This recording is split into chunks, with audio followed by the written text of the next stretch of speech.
Hi everyone, Quinn and I are back with an update of our germination project. So let's uncover our kit. We are about 10 days into the process now. As you can see, our seeds have germinated and are growing. So Quinn, you remember what we are growing in our kit? We have over here, what's this? Basil. Basil, exactly. And then we have in the middle?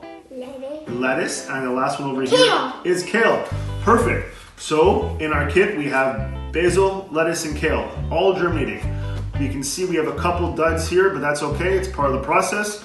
Not all seeds are going to germinate. So This what one we're is almost right, Daddy. Yeah, that one's, you can see the little basil plant coming in.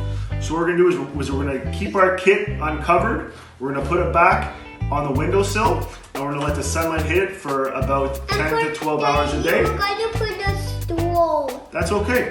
All right, so we're gonna put it back on the ledge, let the sun continue to help our seeds grow, and then we'll come check back in a couple days.